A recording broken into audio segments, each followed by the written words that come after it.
श्री शारदा गणपति गुरुभ्यो नमः। सूर्य सिद्धांत भूगोलाध्याय श्लोक संख्या 67 अर्थात 67। इदानीं मेरु षट्मासात्मकं दिनरात्रि व्यवस्था। मेरु मे साधिचक्रार्धे देवाः पश्यन्ति भास्करम् शक्तिदेवोदितं तत्वद् असुराश्च तुलादिगम्। यहाँ पर मेरु पर्वत अर्थात उत्तर ध्रुववासी देवता 6 मास आदि 6 राशियों में एक बार उदित होने वाली सूर्य को ही देख पाते हैं। अर्थात मेषादि 6 राशियों में 6 मास तक सूर्य क्षितिज के ऊपर रहता है और सूर्यास्त नहीं होता। इसी प्रकार असुर लोग कुबेरू या दक्षिण ध्रुववासी तुलादि 6 राशियों में 6 मास तक सूर्य को उदित ही देखते हैं। कहने का तात्पर्य है उत्तर ध्रुव अर्थात सुमेरु और दक्षिण ध्रुव अर्थात कुमेरु का क्षितिज वृत्त नाड़ी वृत्त होता है। नाड़ी वृत्त से मेष से कन्या पर्यंत 6 राशियों के अहोरात्र वृत्त और नाड़ी वृत्त के समानांतर होते हैं। अतः ये सभी क्षितिज वृत्त नाड़ी वृत्त से ऊपर ही रहते हैं। सूर्य का उदय एवं अस्त अहोरात्र वृत्तों में ही दृश्य होता है। क्षितिज से ऊपर अहोरात्र वृत्त के रहने से सूर्य क्षितिज से ऊपर ही परिक्रमा करता हुआ 6 मास तक दिखाई देता है।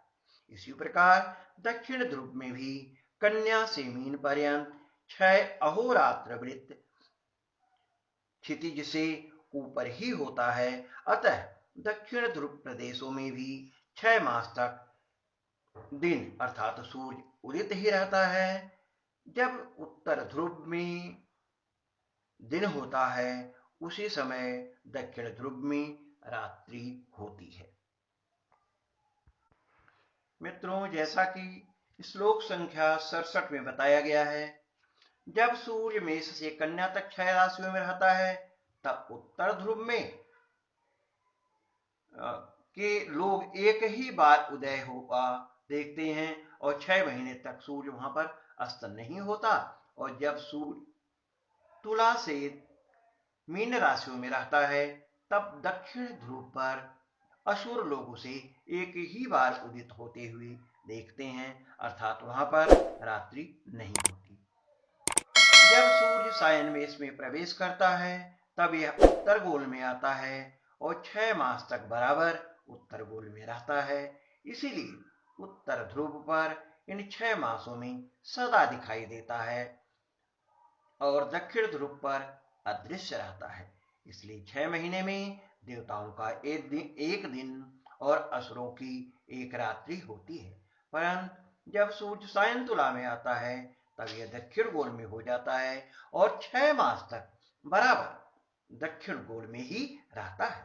इसलिए इन 6 महीनों में असुर लोगों को सूर्य वहां पर बराबर दिखाई देता है अर्थात वहां पर 6 महीने का दिन होता है तथा उत्तर ध्रुव से अदृश्य होने के कारण वह काल देवताओं के लिए 6 महीने की रात्रि होती है।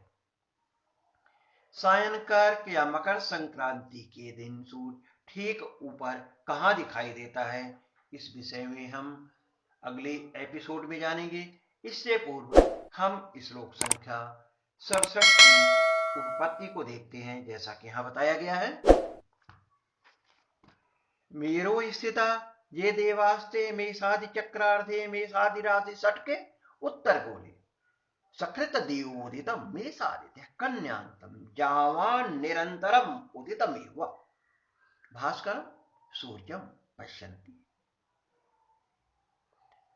मास षटकम तेषाम दिनमित्यर्थः।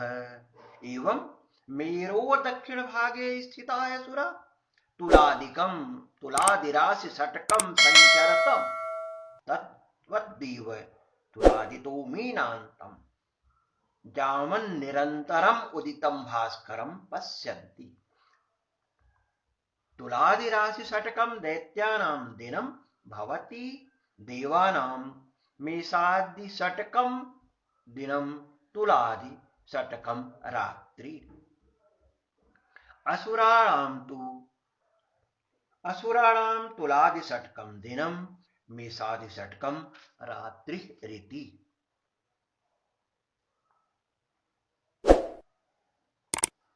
भवान् जानन्ति यत् मेरावक्षांसा नवत्यंसा लम्बांसानां तत्राभावः। तत्र क्षितिजं नाडीवृत्तमेवातो मेषादि षड्राशीनां होरात्रवृत्तानि क्षितिजोर्ध्वगतानि भवन्ति। तेन देवा मेषादि षट्के निरन्तरं रवि पश्यन्ति। तुलादि षट्के तु क्षितिजा अधोगतत्वा रविः दर्शनाभावात् तत् तेषां रात्रिम्। असुराणां तु तुलादिषट्कमेव क्षितिजोपरि गतमतस्तेषां तुलादिषट्के तु रात्रिरिति। बलानामापि व्यक्तमेवात् उपपन्नं यथोक्तम्।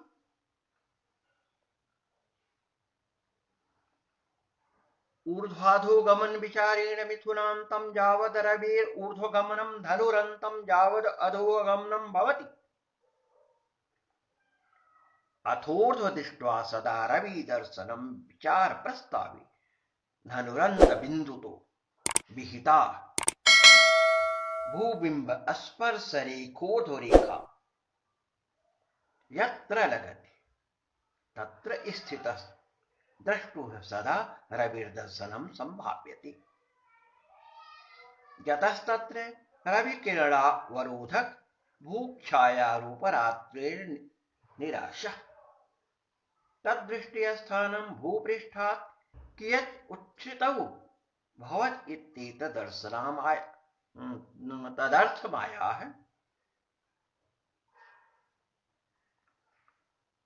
अस्मिन् विषये चित्रमाध्यमेन ग्रन्थे तेषां प्रदर्शनम् अस्ति। तत्रैव दृष्ट्वा तेषां विषये भवान् ज्ञातुं शक्यते। इसके साथ साथ अब हम अगले एपिसोड में आपको बताएंगे जो कि भूगोल सूर्य सिद्धांत के भूगोलाध्याय का 68 से 69वां श्लोक है।